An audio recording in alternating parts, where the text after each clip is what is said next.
the flux of energy carried in radiation was given by which quantity? So what would quantity, electromagnetic quantity, do you calculate to calculate the flux of electromagnetic energy that goes out in radiation? So what quantity gives you the energy per time per area in radiation?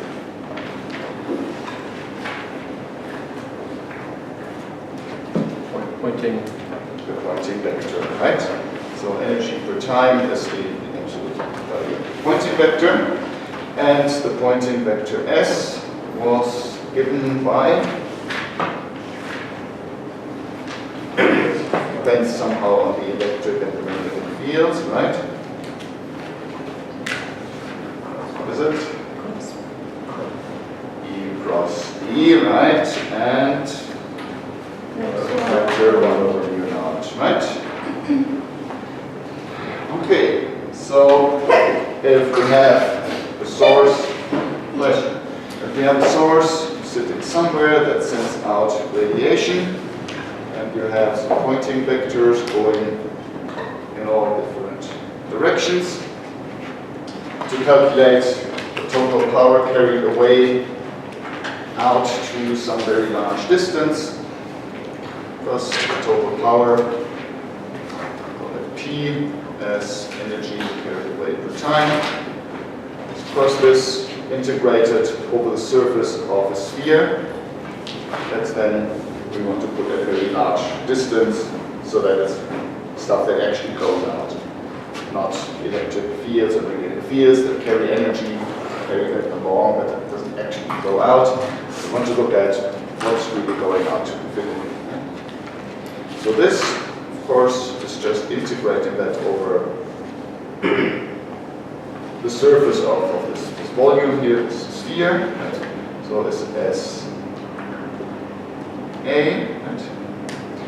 Or we just put that sphere at some radius R. Of course, this is just R squared integral S omega, right? Squared over the solid angle, right? Okay, and then we want to look at this for R2 infinity, right?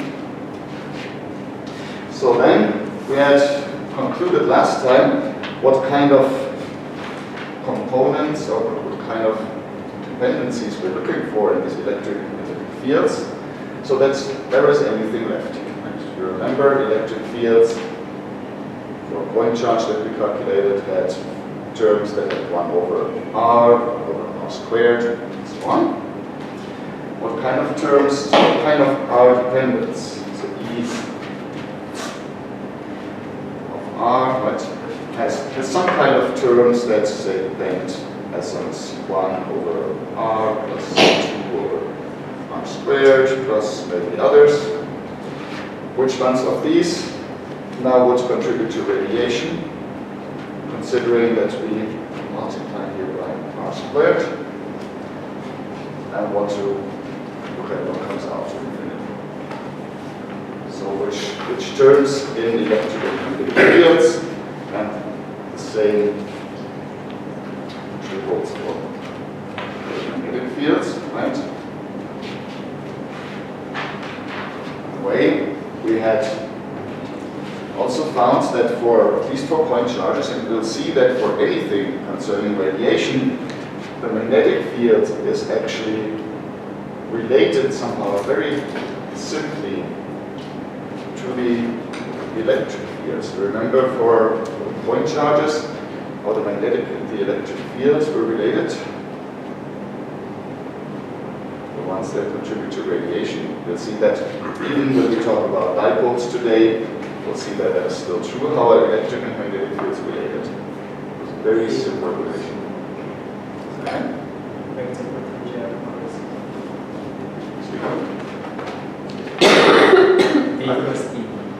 It's the radial vector, or the radial unit vector cross E, and this is over C, right? So if this is our radial vector going out here, our unit vector, electric fields are somehow perpendicular to that, and magnetic fields are perpendicular to both of those. Right? So that means, for this case, we have calculated that then if we have E cross R cross E again, this actually goes out as 1 over C E squared. So we don't have to worry about how different E and B are. Let's say they have E field squared. Now for the pointing vector, E field squared times R squared. And then you want something to be left over when you go to infinity. That means which kind of terms are we looking for radiation here? Terms that drop off as 1 over R or 1 over R squared or 1 over R cubed. Which ones give you radiation?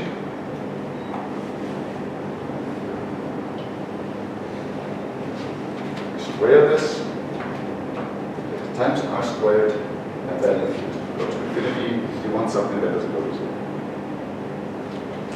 You have a term, say, C2 over R squared. Square that, right? Times R squared. So that goes as 1 over R squared. And if you take R to infinity, of course, that goes to 0, right? If this is only 1 over R, C1 over R squared, then that goes like C1 squared, that's a constant. That is something that is not get a new one of these. Okay, so we are looking for terms, and whatever we're calculating, we're interested in radiation, we're looking for terms that drop off only as 1 over distance from our source. Those are the terms that will give us radiation. So we'll do this calculation of electric and magnetic fields now for an oscillating dipole, an antenna, a radio antenna. And whatever we're calculating, keep in mind anything that drops off faster than 1 over R, we know we're not interested in because we want to calculate what radiation comes in. Okay, good. Then we can get started. So does this all make sense? We had discussed this last week already. It was just a nice refresher to see where we're going and what we're looking. That's the one of our terms. So if this all makes sense, then we do this now for this special case of an antenna, essentially. Something that can radiate an oscillating dipole. So what this antenna really is a kind of stick of length L, other length T here. And that has a charge, say it has a charge plus Q up here at the top, and it has a charge minus Q not here at the bottom.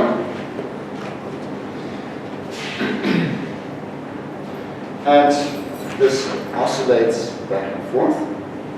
So we can write this, it oscillates with a certain frequency omega. So the charge distribution is a function of time. This distance is magnitude Q naught. And we can write this as cosine of omega t.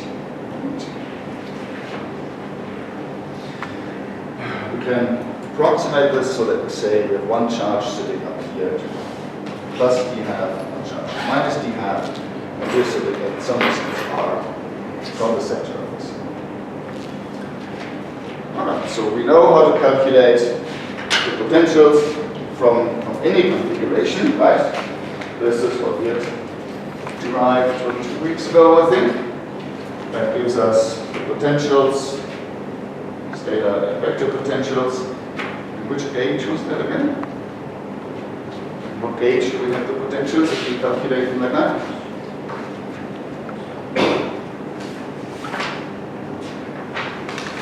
Coulomb or Lorentz gauge? Who does this?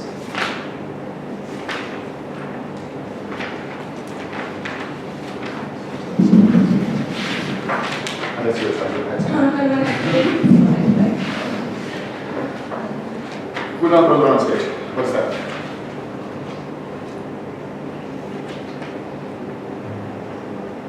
$50-50 chance of error. What's the Lorentz gate? That's the Lorentz gate, right? Exactly. Because we have calculated that from a solution, say, down there, B equals minus rho over epsilon naught, where A is J over epsilon, J, right? And this was the determining equation for the potential in the Lorentz equation. Okay, good. So let's calculate first the potentials and then the fields. And we had also said in principle, of course, we had derived these Jiffy-Minkels equations, so we could in principle calculate the fields directly, but this is one of the cases where that ends up being much messier. Just calculate the potentials first and then the fields from the potentials. Right? So, what is the potential for this dipole? T equals, well, we have it right there, epsilon naught. And, well, if we approximate this as really just one, it's a positive charge oscillating between plus and minus over time at plus, one minus charge here, we can simplify this integration just as the sum of whatever we have on top, whatever we have at the bottom end of the antenna. So we have a positive charge, that is Q naught times cosine of omega. But then we have this, of course, at the retarded time, right? To take the time retardation into account. The retarded time is, of course, T minus whatever the distance is from us, who's sitting here, to the top end of the antenna. That's this distance we call our plus. Right? So that is our plus over C over, well, just that distance, plus. And then we have a charge on the opposite side at the bottom of the square. Right? So Q naught cosine of omega T minus R minus over C over R minus, right?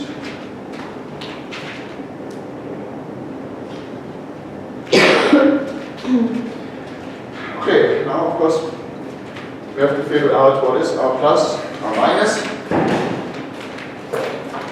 We have length R here, that's our plus. This is length D half, and of theta here. So the law of cosines gives us what we need this. Right? So let's say our plus equals, so the law of cosines gives us that our plus squared is R squared plus half squared minus 2R times half times cosine theta, right? That looks familiar to everybody, I hope. So that means R plus is just the square root of that. And of course we have 2 times T half, so just write R times T, right? Okay, for minus, well, the angle is then 180 degrees minus theta. Cosine of 180 degrees minus theta gives us negative cosine theta, right? So for the minus, we turn the theta into minus cosine theta, so right? Okay. So now, of course, we're looking at things very far away. So first approximation that we're going to make is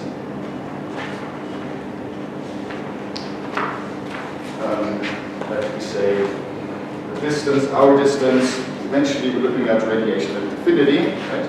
So it's at least is much larger than our distance d, right? So that means we have r and something much smaller than r here. So this squared will probably drop off, and we only have this linear term here. So first order approximation then, r plus minus to first order will be, well, let's take an r out here, right? So to first order, what we're left with here is 1 minus or plus d over r theta, right? So I've dropped the d squared term here, and I pulled out an r squared from everything. This is r in front of the square root, so that gives us d over r. Okay. What's the first order approximation of square root of 1 minus or plus something small? First order Taylor expansion.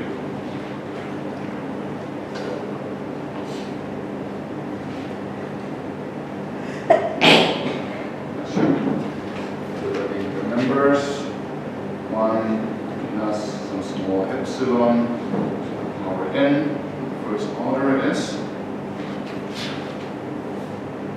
Leading term is, was for epsilon 0, is 1, right? And then plus next order. So the linear term epsilon will be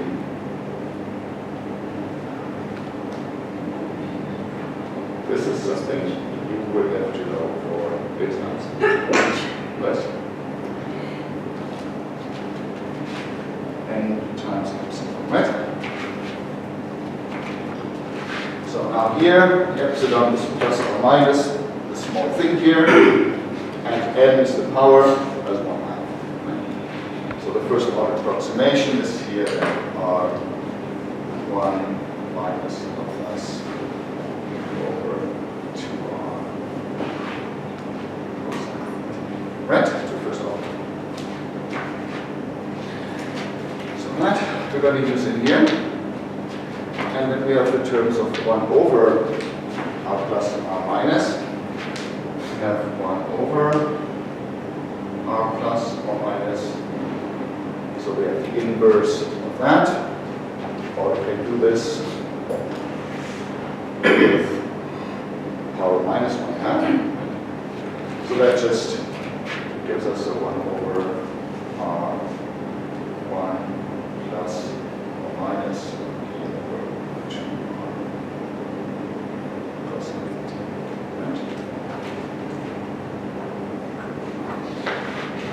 All right. So let's start plugging that in here. By the way, we can already start throwing terms out. Let's write it out. So then v, we drop the r and t here for now. It belongs there. 1 over I.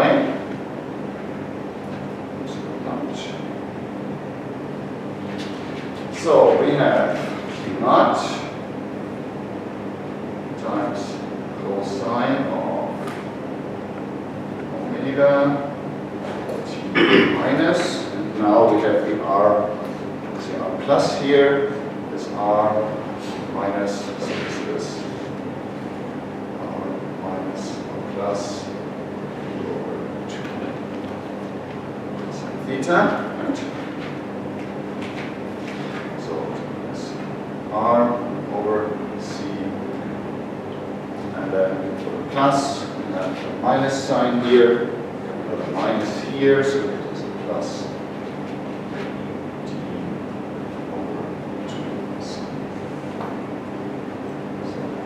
Theta. And then we have the 1 over r plus here. Gives us 1 over r. And r plus gives us plus here. 1 plus d over 2r.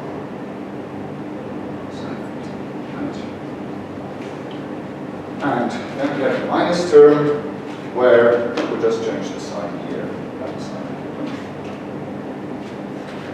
minus Q naught cosine of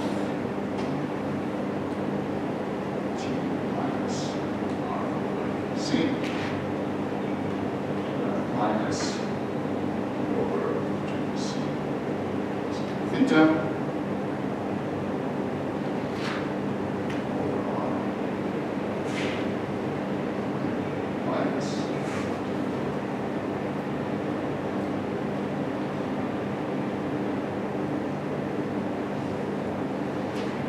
okay, good. We already see terms that we can throw out. We're looking for terms in the fields that go as C minus S 1 over R, right? Because we know, for example, the electric field is minus gradient E minus dA over dt. So if the potential already has some terms that go as 1 over R squared, then the gradient of it will definitely go 1 over R squared or more, right? So if already the potential has terms here of 1 over R squared, we know that those terms in the potential we can already draw them. Because the gradient will only make the dependence steeper.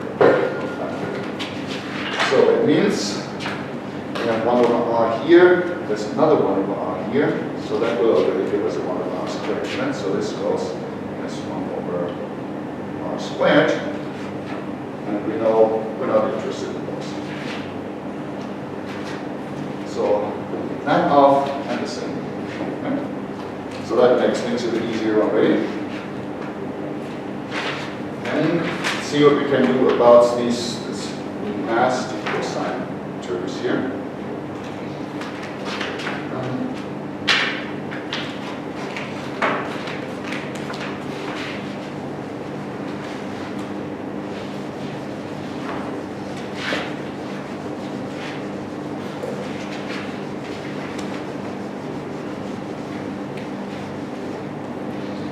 So we have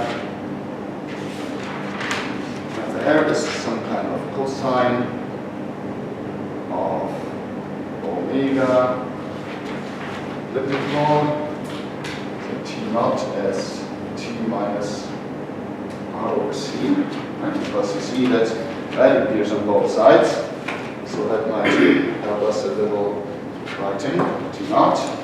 And then we have a plus on one side, minus on the other side here.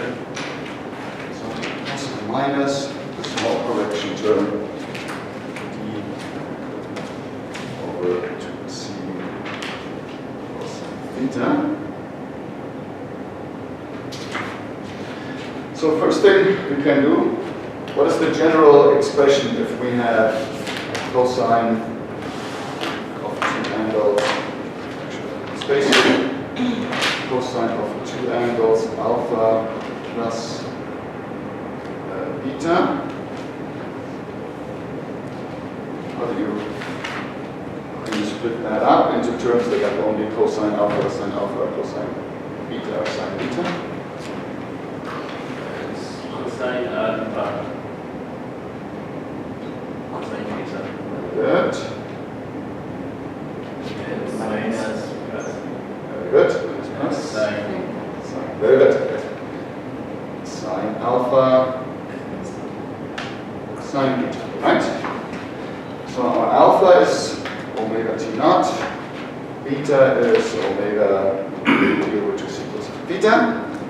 So this we can write as cosine of omega t naught, cosine of omega d over 2c theta, then minus plus sine omega t naught, sine omega d over 2c cosine. Right? Okay.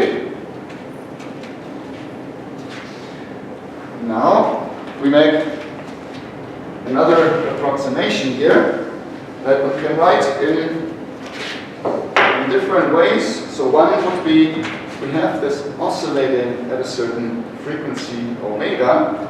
Of course, the electromagnetic waves go away with the speed of light. How do you relate the wavelength lambda of this wave to the frequency omega? Good, right? This is C. You can write this as C over frequency, or frequency is 2 pi C over omega.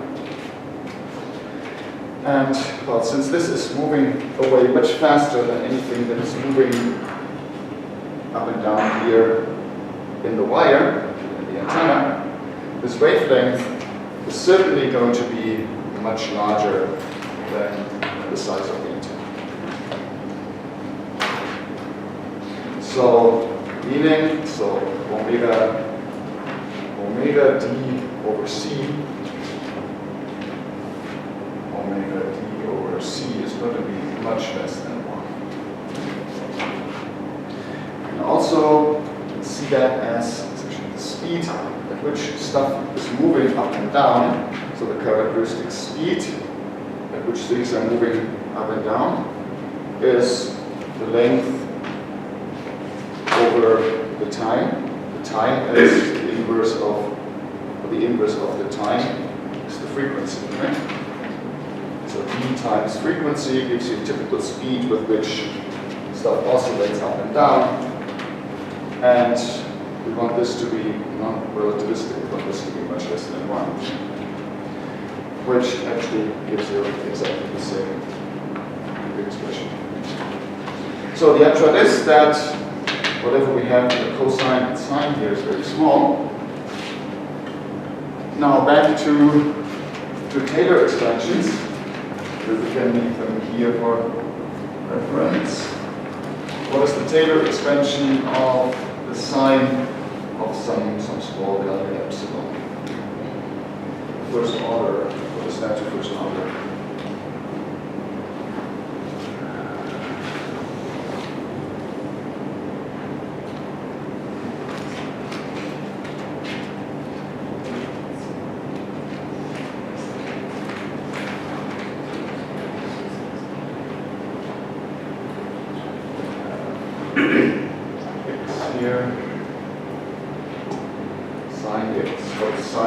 Go from x equals, what is sine of 0? 0, and then we know it oscillates like that, right? That actually goes exactly with the slope of 1. So to first order, this is epsilon. We can have next order, where you know the next order would be. There's square term inside. There's 9, right? Yeah, it's Epsilon cubed over 6, right? 3 factorial 6. We do this for the cosine, epsilon. Cosine. So this would be the cosine 0 is 1, right? And then it starts dropping off like this. Right? So cosine x. So there's a constant term 1 here. And then what's the next term that's not 0?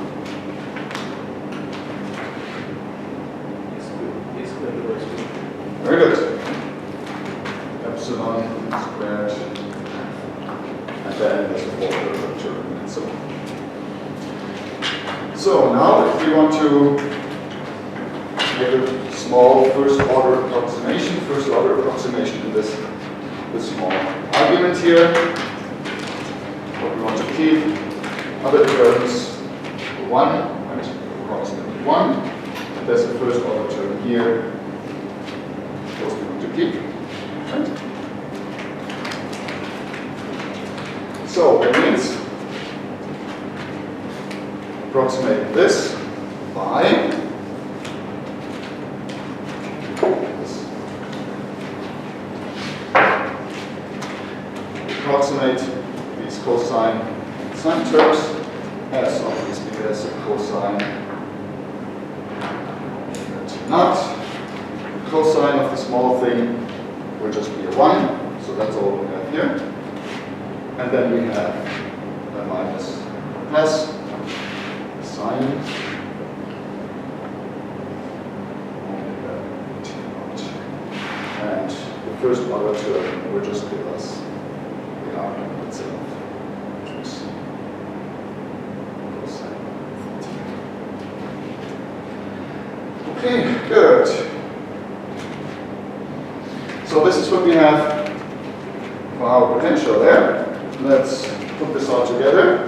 The potential and this approximation, that comes out to 1 over 4 pi t naught.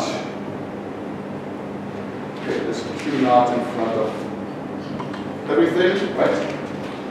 So, the first cosine term, there's also 1 over r in front of everything, right? So that we can go out. Then we have the first cosine omega t naught minus plus sine. So the first one is the plus, it is the minus sign, right? Omega t naught omega d c cos theta. Then minus the term with a plus here, so it gives us a minus cosine omega t naught. And then for the minus, we have the plus, but we have a minus in front of everything, leaves us a minus, right? Minus sine omega sine t naught. Omega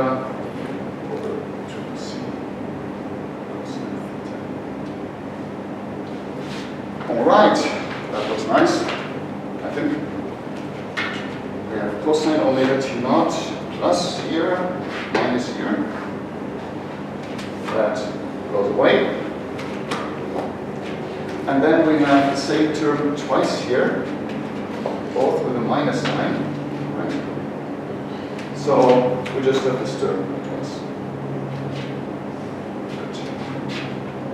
So this is result.